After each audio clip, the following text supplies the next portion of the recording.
မင်္ဂလာပါရှင်အဘုဒ္ဓစာတောက်ကုံလုပ်ငန်းမှာကြိုးစားပါရရှင်ဝတ်သားကောင်းချင်းချက်ကလေးကိုအိမ်မှာကိုယ်တိုင်ချက်စားလို့ရအောင်ချက်ပြပါမယ်ရှင်ဒီဆုံးကောင်းချင်းစံနှလုံးကိုရေးဆေးပြီးတော့စိန်ထားရပါမယ်အဝင်နာတွေကတော့ဘဲဥပြုတ်သို့မဟုတ်ကြက်ဥပြုတ်ကျွတ်နှရွက်မှုပဇွန်ကြောင်တက်သွန်ဖြူချင်းဝတ်ဥကြောင်ဝတ်သားကိုလည်းမိမိကြိုက်နှစ်သက်သလိုသုံးထားပါနော်ဝတ်သားတွေကိုစားတကြားကြက်သားမုတ်ပဲငံပြားရီအကြီးခရူးစီတရုံမဆလာလေးနဲ့နေပြီးနှက်ထားပါမယ်အဲ့ဒါဆိုရင်စချက်တော့မယ်နော်တက်သွန်ဖြူနဲ့ချင်းကိုစီးတတ်ပါမယ်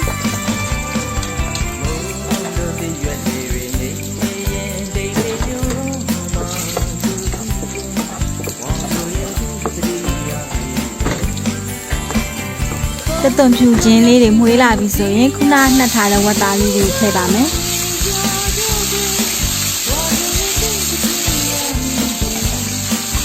ဝတ်သားလေးတွေစီတက်ထားတာအသားတင်းလာပြီဆိုရင်ခြေနည်းနည်းထည့်ရမယ်နော်ပြီးရင်တော့ဒေါ်ဖုတဲအိုးဖုံးလေးနဲ့ခဏအုပ်လိုက်မယ်နော်ခဏနေဒေါ်ဖုတဲအိုးဖုံးလေးကိုဖိတ်ပြီးတော့ဝတ်သားအနေထားလေးကိုကြည့်ပြီးကျွတ်ရွက်မှုလေးကိုထည့်ပါမယ်ကျွတ်ရွက်မှုအစားရှိတာကီမှုရှိရင်လည်းပို့ပြီးတော့ကောင်းပါရဲ့ရှင်တက်သွန်ကြီးလေးစိတ်ကြီးတာလေးထည့်မယ်တရုံမဆလာလေးထည့်ပါမယ်နည်းနည်းပွင့်တဲ့တစ်ကြပိုးကောက်ရှိရင်တော့ပိုကောင်းပါရဲ့ရှင်အားလေးကိုခရူးစီနည်းနည်းနဲ့ပဲငှက်ပြားရဲ့အပြည့်နည်းနည်းထည့်ပါမယ်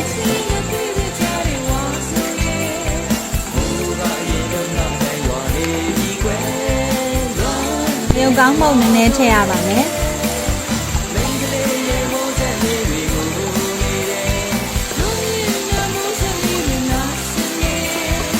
အခုဆိုရင်တော့ဝတ်သားစီတက်ထားလေးရလာပါပြီရှင်အနက်လေးကိုအရန်မှွေပြီးတော့စားကျင်စရာလေးဖြစ်နေပြီနော်စီတက်ထားတဲ့အိုးတွေကိုရေစိမ်ထားတဲ့ကောင်းချင်းစံလေးထည့်ပြီးစီတက်ရပါမယ်ကောင်းချင်းတွေကိုအရသာမဟုတ်အနှဲငယ်ပဲငှက်ပြားရီအကြီးခရူးစီနဲ့တကြားအနှဲငယ်ကိုထည့်ပါမယ်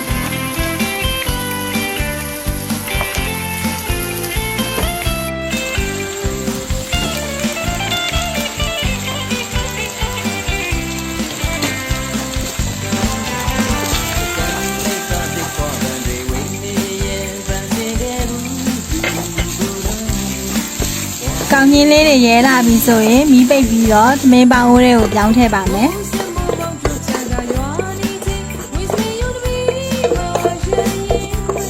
ခုနကစီတက်ထားတဲ့အသားတွေကိုထည့်ပါမယ်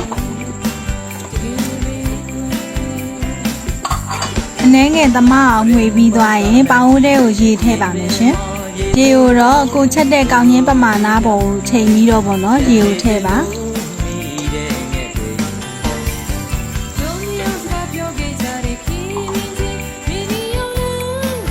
အချိုတက်လေးပို့ရသွားအောင်လို့ပဇွန်ကြောက်ကိုလည်းရောထည့်လိုက်ပါတယ်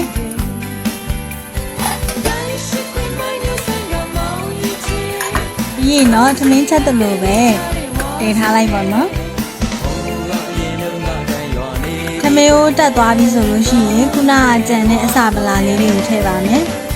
ဥပြုတ်ချက်ဥပြုတ်ကိုအနှဲငယ်ကြော်ပြီးတော့မှထည့်ချင်လည်းရပါတယ်နော်ပြီးတော့အဖုံးလေးကိုခဏအုပ်ပြီးတော့ပြန်နှက်ထားပါမယ်ရှင်ဒီဆိုရင်အဖုံးဖွင့်ကြည့်လိုက်မယ်နော်ဝါအရန်ငွေးနေပြီနော်စားလို့ရပြီထင်တယ်ကဲစားလို့ရပြီနော်အနံ့ကလည်းအရန်ကိုမွေးနေတာဒါလေးကတော့ပြင်သွားစရာမလိုပဲနဲ့အိမ်မှာတန်တန်ရှင်းရှင်းစားလို့ရအောင်ချက်ပြပေးတဲ့အလွယ်ဆုံးနည်းနဲ့ချက်ထားတဲ့ဝတ်သားကောင်းချင်းချက်လေးပါရှင်ဝတ်သားကောင်းချင်းလေးလည်းကြက်ပြီဆိုတော့မနက်စာချက်ကော်ဖီလေးလည်းဖြော်လိုက်တော့မယ်နော်ဒီသားစုများအားလုံးစိတ်ချမ်းသာခြင်းကိုယ်ကျန်းမာခြင်းနဲ့ပြည့်စုံပြီးတော့ယောဂအန္တရာယ်မှလည်းကင်းဝေးကြပါစေရှင်ဗီဒီယိုလေးကိုကြည့်ပေးကြတဲ့ကြည့်ရှုသူများအားလုံးကိုလည်းကျေးဇူးများတင်ပါတယ်ရှင်